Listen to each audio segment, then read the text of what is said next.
બગસરા તાલુકાના મોટા મુંજિયાસર ગામની પ્રાથમિક શાળામાં બનેલી ઘટનાએ સમગ્ર જિલ્લા નહીં પરંતુ રાજ્યમાં ચકચાર મચાવી છે। કારણ કે એક જ શાળામાં ભણતા 20 થી 25 જેટલા વિદ્યાર્થીઓએ પોતાના શરીર પર બ્લેડ જેવા તીક્ષ્ણ હથિયારથી કાપા માર્યા હોવાનું સામે આવ્યું છે।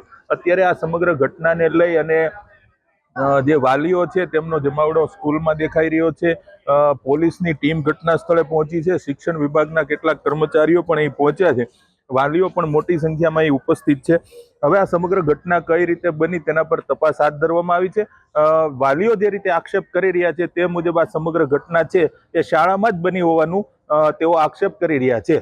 પીઆઈ સાહેબ મોટા મુંજિયાસર ગ્રામ પંચાયત એને લેખિતમાં આપેલ છે અને એની યોગ્ય તપાસ થવી જોઈએ। તમારા બે દીકરા કાપવા માર્યા છે? ના, એક કેટલામું ભણે છે? 6થું। અચ્છા, તમને કેવી રીતે ખબર પડી? ગામમાંથી વિદ્યાર્થીઓના વાલીઓએ અમારી પાસે અમારો કોન્ટેક્ટ કર્યો હતો કે આ રીતનો બનાવ બનેલો છે, એટલે અમે પોતાના વાલીના ઘરે જઈ અને છોકરાઓના હાથ ઉપર કાપા જોયા, એટલે અમે લેખિતમાં આપેલ છે। આવું કેમ કર્યું હોઈ શકે, તમને કઈ અંદાજ છે?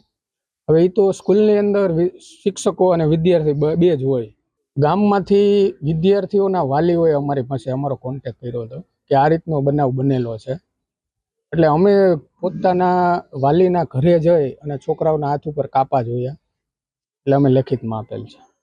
શિક્ષકો અને વિદ્યાર્થી બે જ હોય। હવે એ બેયને ખબર કઈ રીતે બનાવ બન્યો, પણ આ જવાબદારીની અંદરથી ફરજમાં જે આવે એમાંથી શિક્ષકો છટકે છે।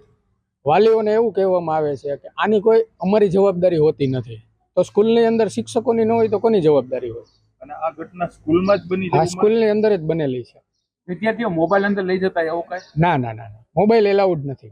બાળકોએ એમ કીધેલું કે આ બનાવ શાળા દરમિયાન બન્યો છે, બરાબર? શાળાના સમય દરમિયાન એની અમને જાણ થતાં શિક્ષકે એને રજૂઆત કરી, તો શિક્ષક દ્વારા એક મેસેજ નાખવામાં આવેલો કે આપણે કાલે એ બાબતમાં આપણે એક વાલી મિટિંગનું આયોજન કરેલું છે, બરાબર? હવે વાલી મિટિંગમાં હું તો ન હતો હાજર, બહાર ગામ જવાથી, પણ જે વાલી ગયા હતા એને એવી જાણ, એને મેં પૂછ્યું કે ભાઈ શું થયું મિટિંગમાં, એટલે શિક્ષક દ્વારા એમ કહેવામાં આવેલું કે આની જવાબદારી અમારી ન હોય, બરાબર?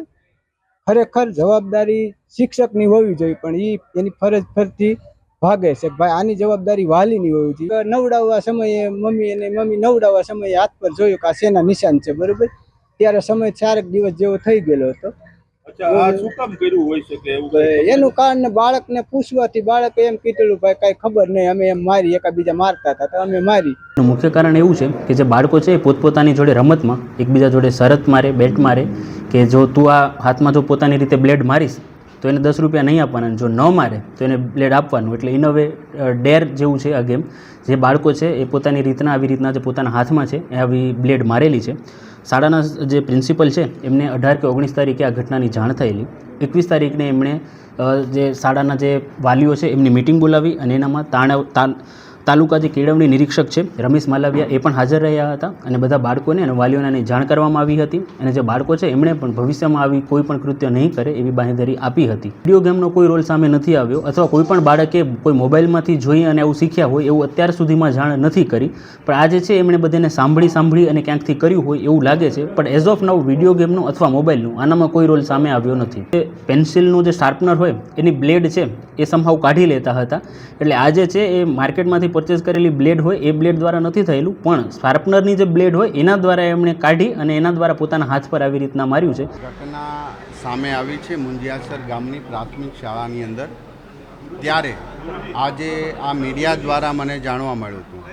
મેં જે જાણકારી મેળવી એ પ્રમાણે બાળકો સામે ચેલેન્જ આપે, ગેમમાં જેમ ચેલેન્જ આપે, કોઈ ડેન્જરસ વસ્તુ કરવાની હોય, કોઈ કૂદકો મારવાનો હોય, એ રીતે શાર્પનરનું જે પેન્સિલ અણી કાઢવાનો જે સંચો હોય એનું જે બ્લેડનું પેલું હોય હારી જાય તો સામે મારે પોતાના રીતે। આમાં કોઈ હુમલો થયો છે, બહારના લોકોએ એમને મારે, પોતે સામે ચેલેન્જથી, પણ વાલીઓ માટે, શિક્ષણ માટે અને દરેક શાળા સરકારી હોય કે પ્રાઇવેટ હોય આપણા માટે આ રેડ સિગ્નલ છે અને આપણા માટે આ ડેન્જરસ વાત છે। ત્યારે આદરણીય મુખ્યમંત્રી ભૂપેન્દ્રભાઈ પટેલ સાહેબ 4 મહિનાથી આ બાબતમાં ગંભીરતા લઈ રહ્યા છે અને સોશિયલ મીડિયા અને આવી ગેમો પર આપણે શું કરી શકીએ એની ખૂબ તજજ્ઞો સાથેની મિટિંગો કરીને આપણે એની ચોક્કસ ગાઈડલાઇન્સ પણ નક્કી કરવાના છીએ. ત્યારે આપણે સૌ સાથે મળીને બાળકના કુમળા માનસ પર જ્યારે આવી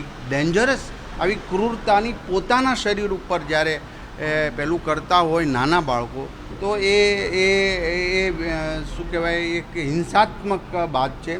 જેટલી ગેમ જોવો, જે જોવો, એમાં ગન હોય, તલવારો હોય, વગેરે વગેરે, સામે સામે મારતા મારતા આગળ જવું, આ એક એના માઇન્ડની અંદર વિકૃતતા પેદા કરે છે. ત્યારે એની તપાસ થઈ ચૂકી. 8 દિવસ પહેલાંનો આ પ્રાથમિક શાળાનો બનાવ છે. મને પ્રાથમિક બેઝ પર મળ્યું 40 બાળકો નથી પણ 10 થી 12 બાળકો છે. છતાં મેં તમામ રિપોર્ટ આજ સાંજ સુધીમાં ફરી વખત ત્યાં જઈ મને મંગાવવાનો સૂચના આપી છે. પરંતુ આજે સોશિયલ મીડિયા અને વિકૃત ગેમ, વાલીઓ જ્યારે બાળકોને ફોન આપે છે, લે છે, તો એના ઉપર બધાએ સાથે મળીને કંટ્રોલ કરવાની અત્યારે જરૂર છે.